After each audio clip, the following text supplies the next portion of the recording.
think many of you probably know me. I'm Carrie Van Dusen. I'm the Director of Philanthropy in the New Jersey chapter. We're really happy that you guys are here for our Conservation Connection series. And we haven't done this for a few months, so welcome back. And I am really excited to be hearing this time about a part of our program in India. And I have the honor to introduce my friend and colleague, Anita Nagpal-Schwartz. Anita works for the Nature Conservancy for the India program, and her main job is kind of spreading the message of the work in India and kind of building resources and building supporters and building believers in the program in India. She's worked for conservation organizations for 25 years, and she actually started her career in the early 90s with Conservation International, which, as many of you may know, was a spin-off of the Nature Conservancy. Anita graduated from American University in Washington. She also has a leadership credential from Naropa University and is a CFRE, which is a professional credential for people in the philanthropy professions. Anita has a deep love for India, as you can imagine, for its culture and its nature. And she's also a collage artist and a great traveler and my friend. I want you all to welcome Anita Nagpal-Schwartz. Carrie, thank you so much for that generous introduction. We had the opportunity to connect in New Jersey over an epic snowstorm and have been fast friends ever since. And we also appreciate you on a professional level. The New Jersey colleagues have been true partners to the India program and to other global programs of the Nature Conservancy. So thank you. And thanks to all who are joining by Zoom today. We're really glad you're here. So let's transition to a little armchair travel to India.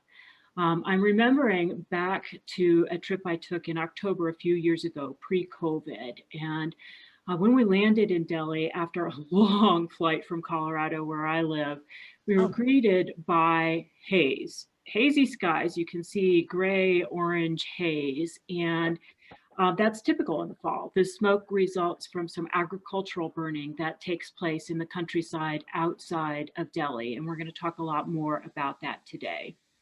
Despite the skies, I was delighted to be in India. I was there to visit my 28 colleagues, conservation experts in the Delhi office. And after a few days of listening and learning from them, they said they wanted to show me a project that incorporates some of our key values, water security, climate security, and improved livelihoods.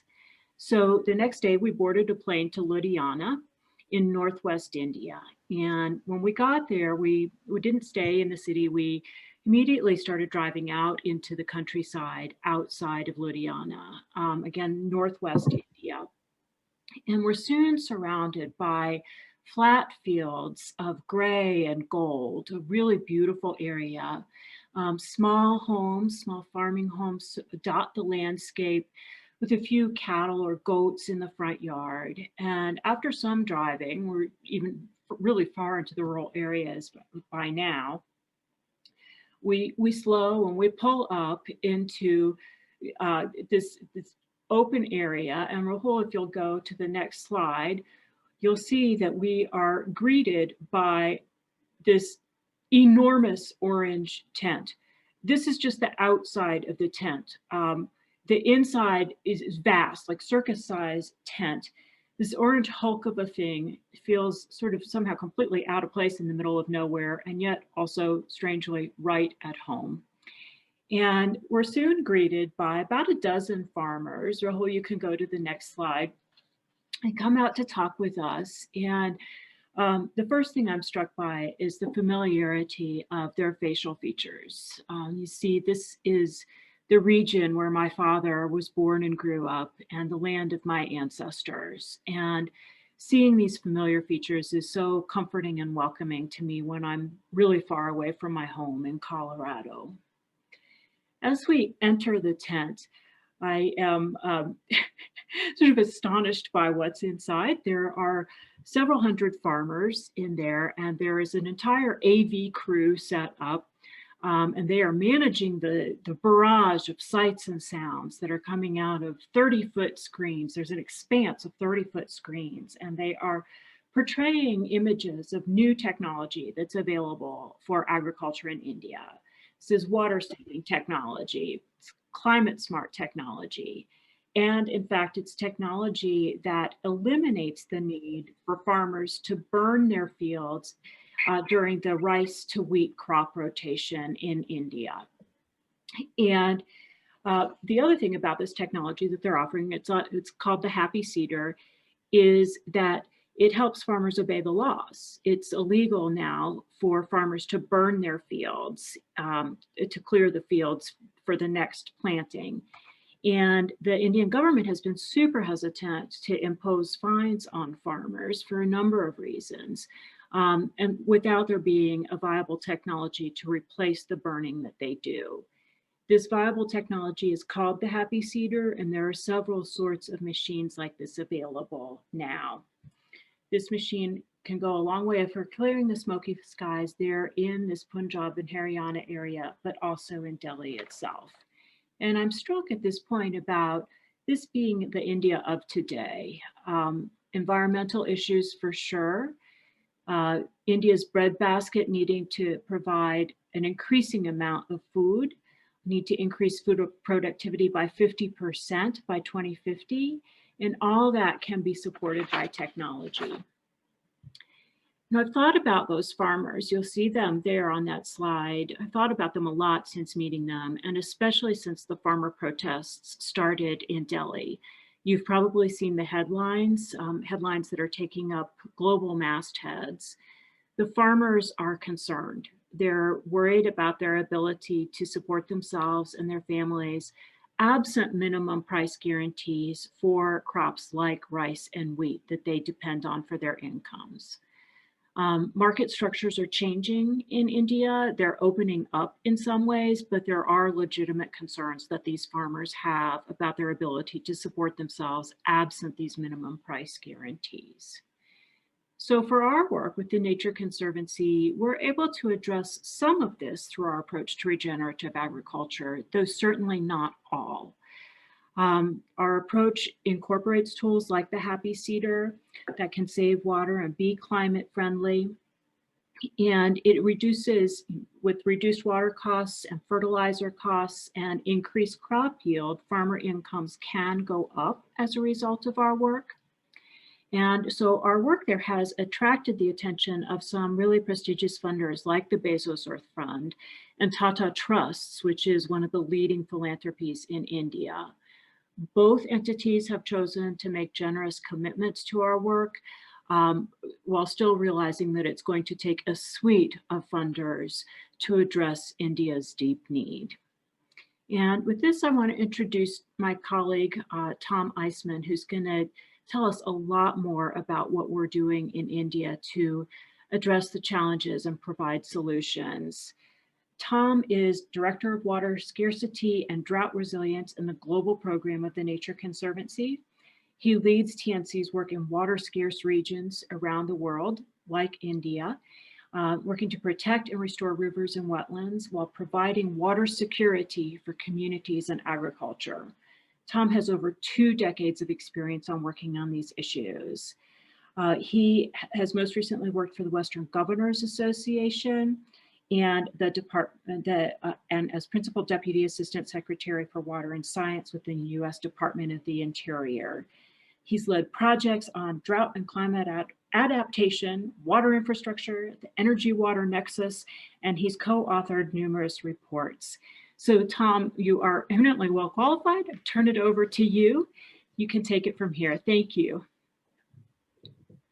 Thanks, Anita, and thanks to our New Jersey colleagues and all of you in New Jersey or supporting the New Jersey program of the Nature Conservancy. It's great to be with all of you today. Like Anita, I was fortunate to visit India and to see some of this work firsthand myself. And I visited in October of 2019. I got to know our team who are working on this project. And now I'm working with them on a daily basis, which means mostly in the mornings early or in the evenings late, on the project that we're going to talk about today, the Prana project. And ideally, they would be on the call to join us. Unfortunately, it's about midnight their time right now, but we have a really close collaboration with our team on the ground in India. They're really talented people who could talk about this work. And you know, one of the things that they did at the beginning was coin this name for the project, Prana, which is promoting regenerative and no-burn agriculture. But it also means breath or life in India. And it's so appropriate because, you know, one of the things that we see is this air pollution issue and the significant impacts it has on the communities, both in the agricultural communities where the burning takes place, but as well as in the big cities and including Delhi specifically. And you see the statistic here that India leads the world with over 2 million premature deaths due to air pollution each year. And so this is part of the reason, and maybe the most visible reason, that we are working on this Prana project in India and to address the burning issue. Next slide, please. And so this is a picture of a farmer who is burning crop residue on a field. And Anita mentioned a bit about the cropping system. This is a rice wheat cropping system, which is actually the world's largest food production system globally. And what happens is the farmers plant rice in the summer, they harvest it in October, and then they follow it with a planting of wheat. And the issue is that they have a very short window in between harvesting the rice and planting the wheat, which follows, and they need, or they want, a clean field for planting. And so the most expedient way to do that is to burn the residue, and that's become a very common practice. And as you see here, there's over 12 million metric tons of residue is burned every year, and over 2 million farmers who are using these practices. And so this is the challenge that we are trying to address. So what is the crop residue? We use that term a lot, and essentially it's the plant material that's left after they harvest the crop. And in this case, as I said, they're harvesting the wheat crop, they're harvesting the rice crop. And so this is kind of rice crop residue that is left in these fields. And burning, is, we described, it's cheap, it's quick, and it's easy. And it's the reason that they're using this practice currently. There are some alternatives that are emerging, but they're not as well understood. And there are some policy measures that have been taken as well that are trying to move us in the right direction.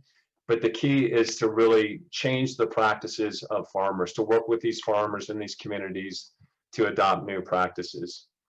And this is an image now of a field which has actually undergone burning, and you can see there's some remnants of a crop there, but really you see kind of the burnt remains across the field.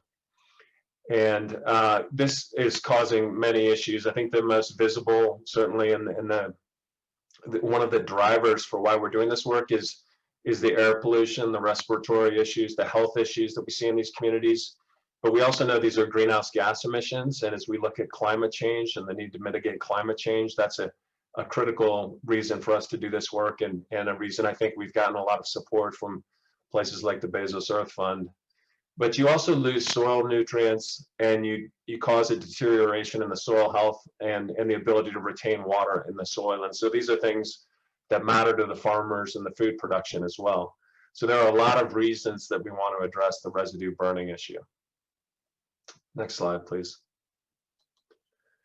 So the thing that we see, though, is this doesn't have to be the future. There is a variety of reasons, as we've described, that farmers are using crop residue burning, but there are alternatives that are emerging and ways that we can address this, and that's been kind of the driver for some of the work that Anita and I saw when we've visited over the last several years, but really points us to the future and the work that I'm going to describe today with the Prana project. So next slide, please. So what are some of the alternatives or ways that farmers can change practices and avoid the crop residue burning? Well, one thing you could do is look at crop diversification.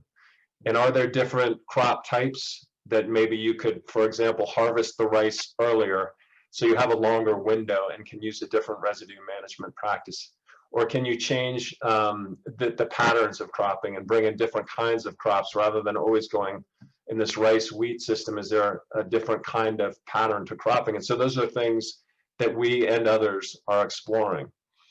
You could also do ex situ solutions, which would be taking the residue offsite and you can use it for bioenergy or other purposes. Or the third option is really the in situ solutions, which means managing the residue site, but doing it without burning the residue. And as Anita said, the promising technology that we've been really trying to promote and advance is the Happy Seeder. And it's backed by what we've seen in the field, as well as an article that we published in Science Magazine. The Nature Conservancy were lead authors, along with local partners in the universities in India, and working with government officials, kind of reviewing the different options and publishing kind of a consensus that the Happy Seeder is the best solution to this challenge. So next slide, please.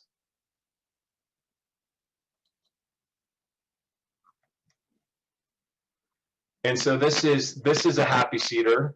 This is a Happy Seeder that's attached to the back of a tractor.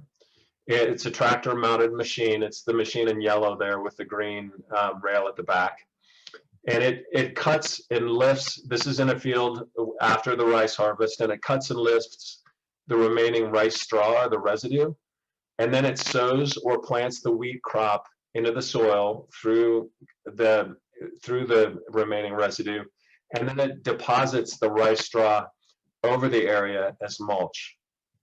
And this has a lot of benefits here that we talk about. It's helping us, or the farmers really, save time by sowing the wheat while it spreads the crop residue. It can improve the soil quality by using the residue as mulch, which is essentially just a layer of organic material that will help to retain soil moisture.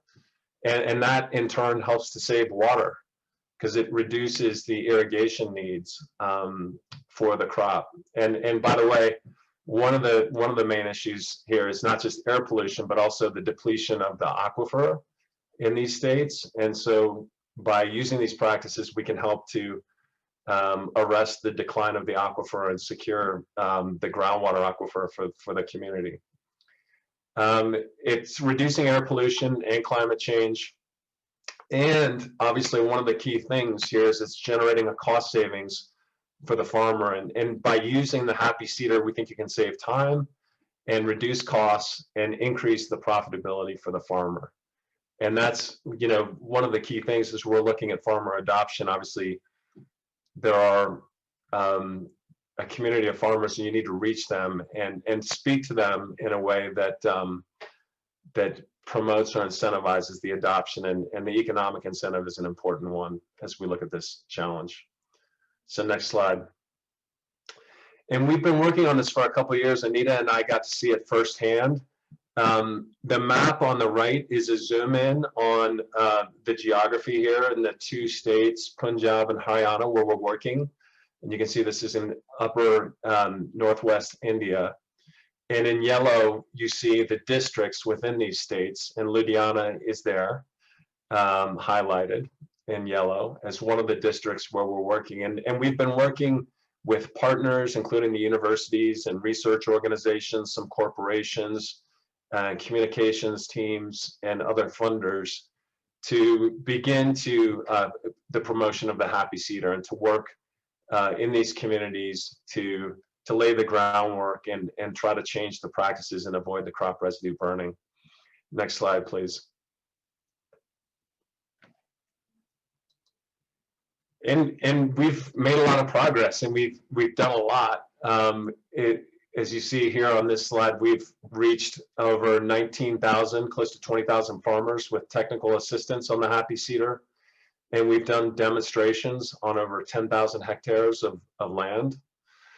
And so we've been out there in the field and working in these communities and meeting farmers and doing things associated with the work on the ground, like promoting the technology, doing communications, building new partnerships, continuing to conduct research with the universities to prove this case as we move forward, and also working with the policymakers. As we said, there are reasons that the government and other officials want to change the practices here in terms of burning. And so working with them to think about how do we help to fund or finance different technologies, and how do we set up a regulatory framework that enables the adoption of these practices. So these are all important elements to what we've done to date. But really now we're at a critical juncture, a turning point, and this is where the Prana project comes in, which is we have an opportunity with some of the generous support we've received to really scale up the work, and that's what I want to talk about now. And just to keep in mind some of the numbers on the last slide of what we've done over the last couple of years, we've reached about 20,000 farmers and put in practices in place in over 10,000 hectares of land. And so we're going to revisit those in a different context in a minute. And so now that we've set this foundation, we've got some of the demonstrations, we've got the policymakers, we're reaching farmers, we've done science, but we need to scale the project, and that's what Prana is about. So let's go to the next slide.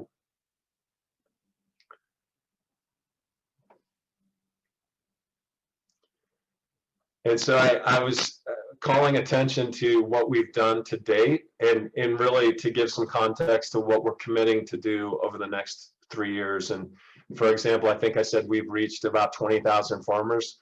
We're committing to reach 250,000 farmers to adopt these zero burning practices, and to do that in a way that is, I think, sensitive to the cultural issues and economic issues of these communities, and really helping to promote kind of community-led success here in this transition.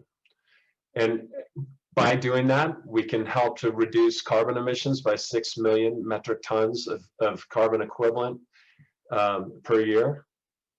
We can reduce water use by 500 billion liters of water through the mulching practices and retaining soil moisture.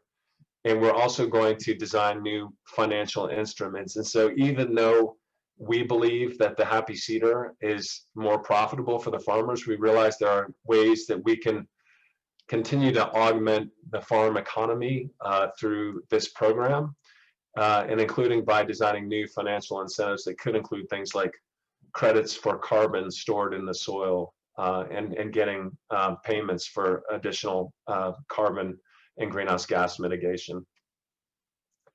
Next slide, please. And so as I've been trying to share this juncture where we are, which is we're really transitioning between from kind of the proof of concept and some of the initial engagement to really scaling this up over the next 3 years in a new way, to really make a dent in this issue, and to change the trajectory of crop residue burning in Northwest India. And we have spent the last month or two in a very intensive project with our colleagues in India, and with the support of Bain Consulting, to look at how we can accomplish this transition. And so we're really focused on 5 key initiatives here as we're looking over the next 3 years. And I think, the cornerstone of this work is really going to be about this highly intensive field pilot. And while we've seen examples and successes of use of the Happy Cedar, we realize we need to scale this up and make it more visible, and do it in a way where we have a really high-touch program in place to support the farmers, to make sure that they have the equipment and the training that they need, and to do that in a way that can really serve as a proof point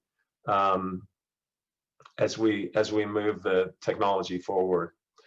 And so the goal there is to reach 5,000 farmers in this first year, and to change their practices in one district, but to do this in a very concerted way.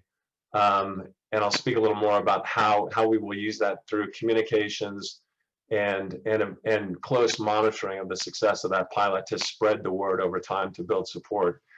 And so that's our big investment in year one, but we realized we can't just focus in one place. We've been working in different places, and there's a big geography that we need to influence, and so we're going to continue to do field support, but in a lower touch way, but reaching into these communities, learning more about the ways that they're experiencing the new technologies and some of the barriers to adoption and the additional things that we can do to help support them as they move this forward. As I said, one of the things we think is going to be key is the monitoring and evaluation. To prove out, we've demonstrated that there are economic benefits, but I think the more we can show the farmers and what they have, the way that they have benefited, essentially, not just in terms of their yield, but in terms of their profitability of their farms, and as well as the reductions, of course, to the air quality and environmental impacts. We need to be able to build this case over time, and so monitoring and evaluation is a critical part of this program. And then communications, because again, we'll be reaching a wider geography, and we know we need to learn more about how do these farmers get their information and how can we best reach them in a way that can continue the momentum for the Happy Seeder.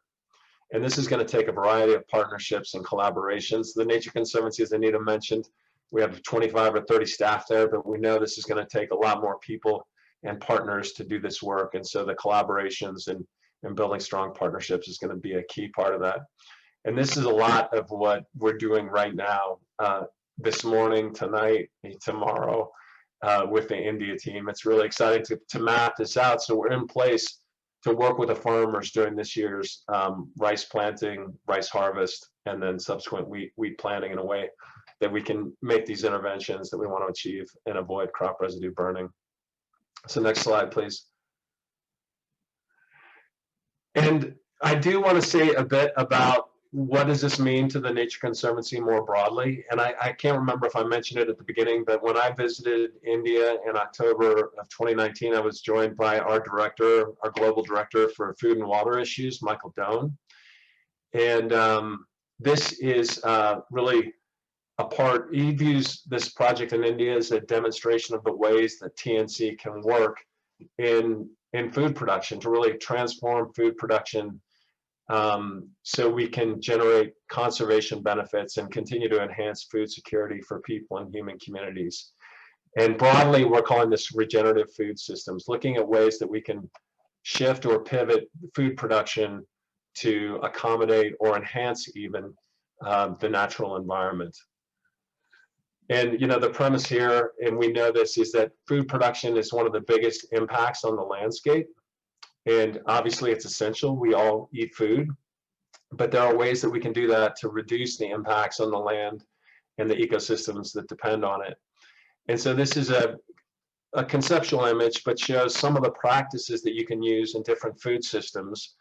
And I would say here we're focusing on kind of the tillage or the cropping patterns, zero tillage, trying to avoid tilling, to move towards zero tilling or low till practices, which means less disruption of the soil and increasing soil health and soil carbon storage. But there are other things you can do here, including agroforestry and looking at how do you use trees in these landscapes. Silvopasture, which is creating grazing grasses in forested landscapes and letting grazing occur in that way. Cover crops, rotational grazing, and a variety of other things. And I really feel like this slide is insufficient for me personally. I work a lot on water issues, as Anita mentioned, and you can do things kind of at the edge of the field to reduce runoff and protect water quality. And we're even looking at the ways that we produce food in oceans and thinking about how does aquaculture work and how do we manage our ocean fisheries. And are there ways that we can do these things that are beneficial for nature? And it's really exciting to see the opportunity that we have to work in this space. I think as a conservation group, sometimes we have neglected agriculture or only thought of it as a problem or a threat, but this is an opportunity to change that.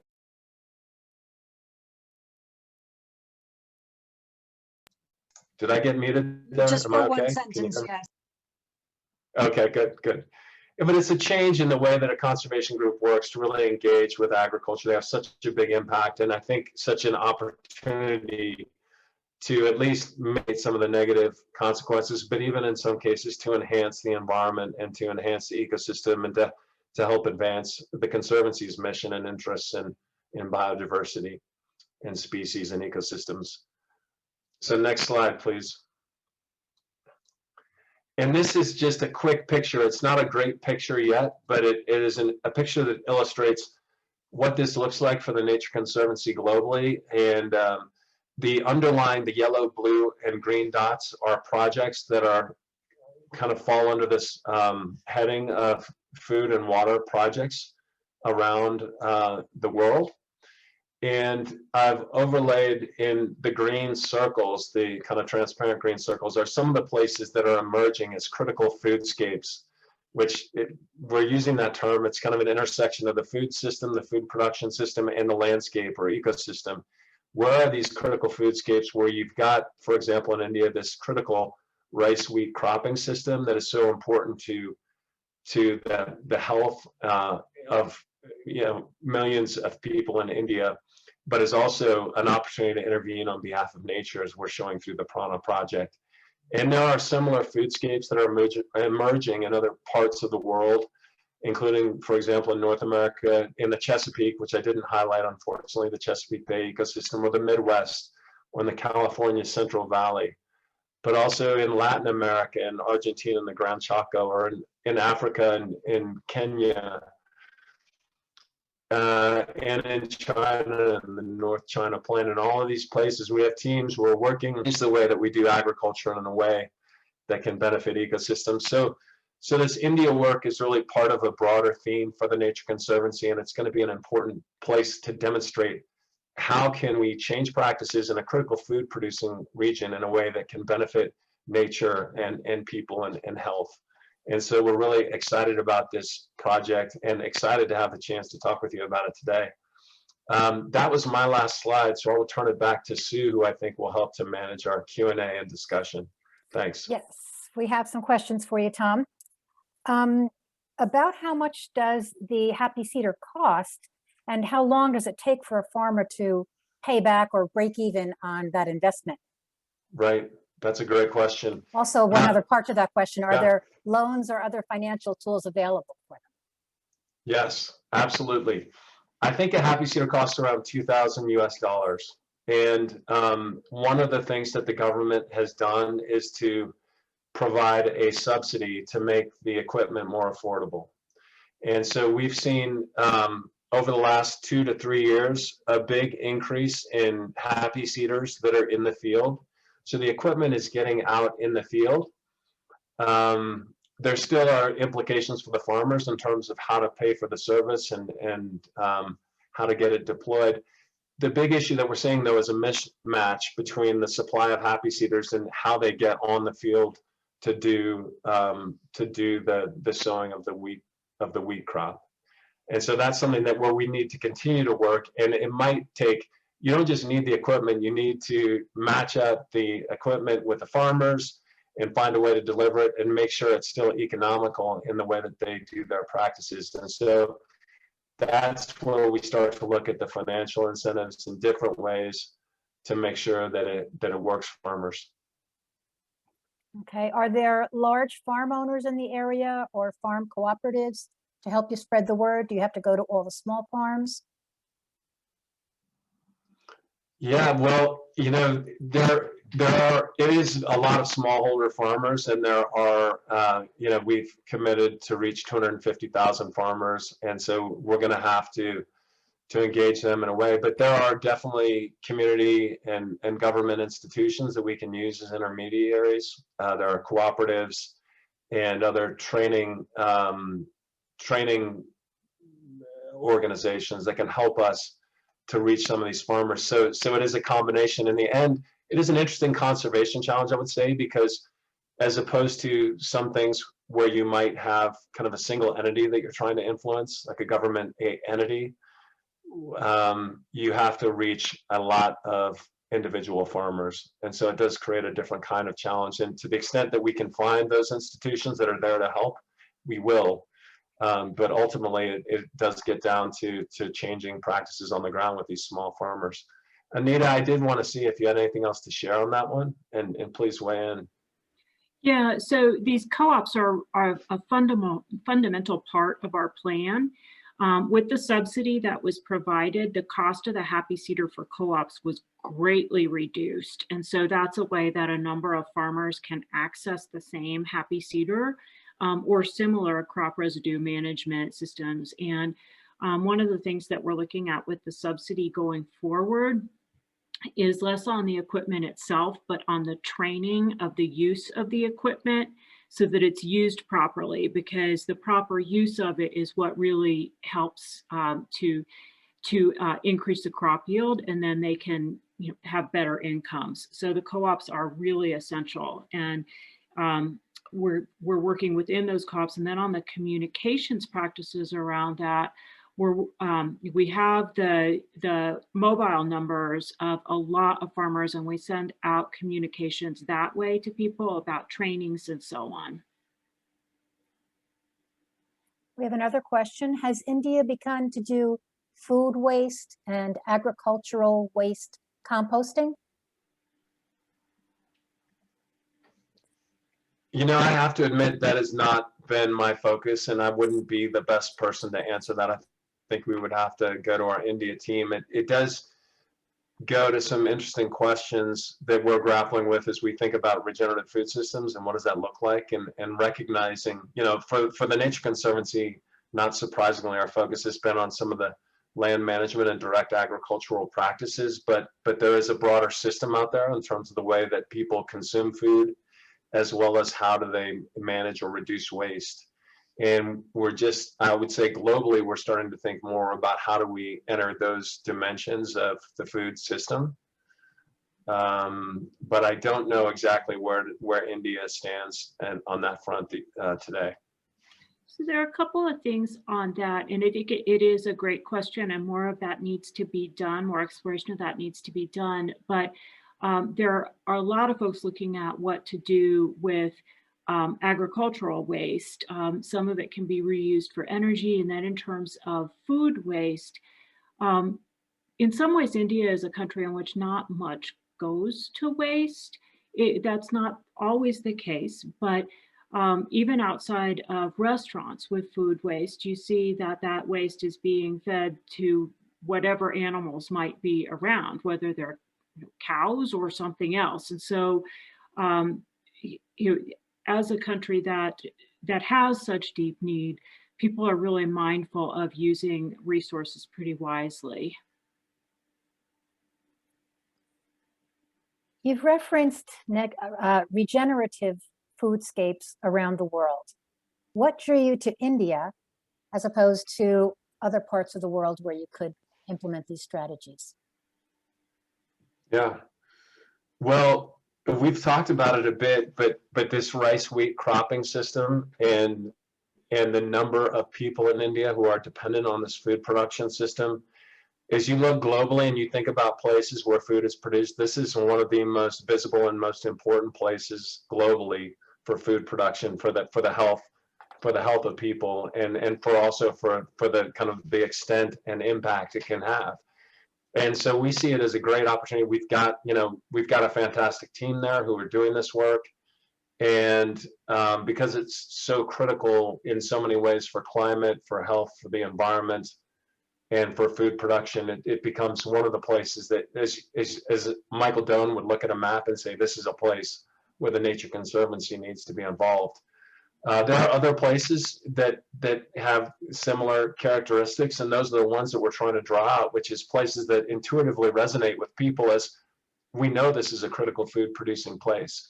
But you also have to have this opportunity to change the practice, to change the trajectory, and to really turn it to, and show the conservation benefits. And certainly those things come together in India. What are some of the challenges or obstacles to getting more people to accept and to use the Happy Cedar? We touched on it a bit, and this is the whole trick to me. And I was saying, it's really about getting individual farmers to use new practices. And there are a lot of things that can be hurdles to this. One is just the way that they've done it historically, or the way that they've done it for generations, and kind of this cultural tendency to use certain practices. And so changing practices in agriculture is not necessarily easy to start for that reason. But there is the economics of it. You know, is it really going to help me? Is it going to help my bottom line? And one of the specific challenges there is that we know the happy seeder yields benefits over time as you use it, but some of the benefits take longer to accrue. And so in a year one, someone might use it and say, it was about the same, or maybe even I had a little less yield. And so we have to overcome that, is showing that, making the long-term case. And that's a place where I think the financial incentives can come into play. And then there's also just some kind of beliefs. And I know that one of them that our colleagues talk about a lot in India is the farmers just like to see a clean field. It's just kind of a visual model that they have that they prefer, and they think it means you're a better farmer and you're going to have a better yield. And so having, you know, some of the residue remaining and planting through that, it's inconsistent. It's kind of it's incongruous with their visual perception of what a field should look like. And so there are a lot of these things that we're trying to deal with, and we're doing, by the way, a lot of research to understand this. I mean, this is the whole thing. Is we've got a great economist in our program, Priya Shamsundar, who has done, she was the lead author on that science research and has continued to survey farmers. And it's all about understanding what it is that can help the farmers adopt new practices. And so that is, I think, the crux of this program. And you know, it'll be telling. We'll need to crack that nut and figure that out. And I think we're on the right path, but that's the whole trick to this project. What impact do you see regarding the farmers' strike against corporate farming?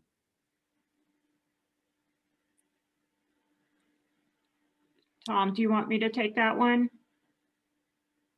Okay, so I'm not sure that I would call this a strike against corporate farming. There are 3 different laws that were passed, and in some ways they open up markets for the farmers. So for example, the farmers can sell directly to corporations, and that could be good or bad. I mean, I think there's some lack of trust in that the corporations can negotiate and they can get prices down further. And that's where the minimum price guarantee that the farmers have had or taken advantage of before comes into play. They really do want those minimum price guarantees. Another thing that the laws do is that they allow you to strike a deal on your crops before production happens. So that's an interesting component of it. And so I'm not sure I would call it a strike against corporate farming, as it is so much about the concerns about the minimum price guarantees and the concerns that they can be taken advantage of by corporate negotiating power. So I think I would frame it more that way. And there has been an indication by the government that they might put a hold on some of these laws, but that's been confusing for almost everybody involved because there doesn't seem to be an imminent repeal of those laws. Okay, this is our last question, but we do have a little more time if anyone wants to type any more questions in the chat. But the one that we have is the burning of the crop residue the main reason for India's air pollution? Tom, do you want to take that, or do you want me to? You please start. Okay, I'm sure you'll have great expertise to add to this. So the air pollution in Delhi during the fall and winter months, up to 40% of it, sometimes 50% on the really bad days, can come from this crop residue burning. But there are other things happening in India. India is a very fast developing country. There's a lot of construction dust. There's industrial waste, pollution. Transportation is a big issue when you look at the number of cars on the roads in India. So for us to say that it's just crop burning that's causing this would be inaccurate. There are a number of reasons, but this crop burning that causes these impacts for these farmers and in Delhi is a very real concern. It causes business shutdowns. United Airlines stopped flying in and out of Delhi when the air quality was so bad. It's terrible for the health of the local residents, and it impacts the poor even more because they can't maybe stop working when the air quality is so terrible, whereas some others may be able to stay home.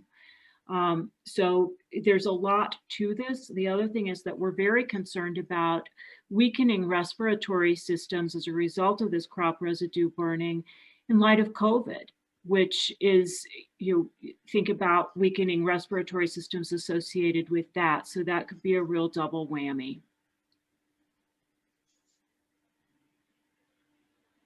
Tom, did you have anything to add to that? Okay, well, that's it for our questions. But if anyone has another question, feel free to unmute yourself and ask away. If not, I will turn it over to Rahul. Sue? Yeah? One more thought, just because I'm trying to learn and know nothing about the sort of the agricultural field over there. And is the market for these products so very, very fragmented, or are there supply chain opportunities to influence, like, you know, supply chain has done things with other products that have had negative biodiversity effects?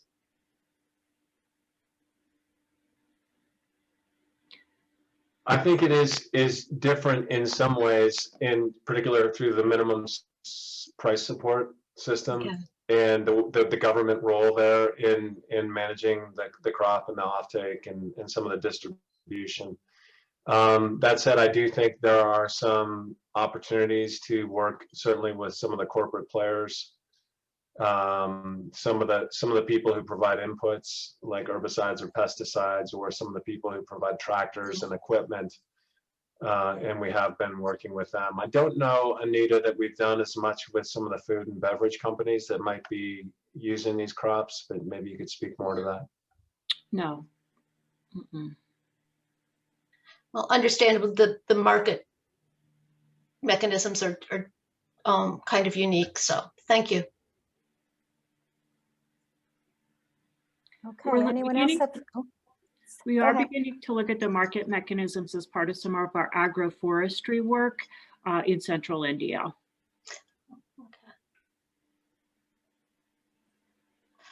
Okay.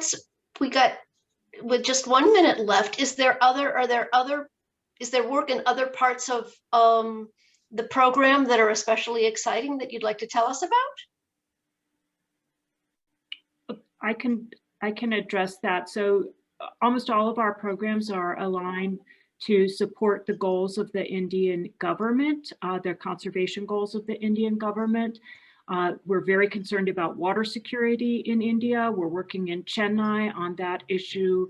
Chennai basically ran out of water summer before last. And so we're looking at lake and wetland restoration, as well as green urban planning to address that.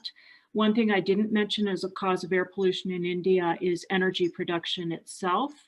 We're looking to advance cleaner, greener energy production in India. We have a tool called SiteRight that helps renewable energy planners and government find proper locations for siting of large renewable installations.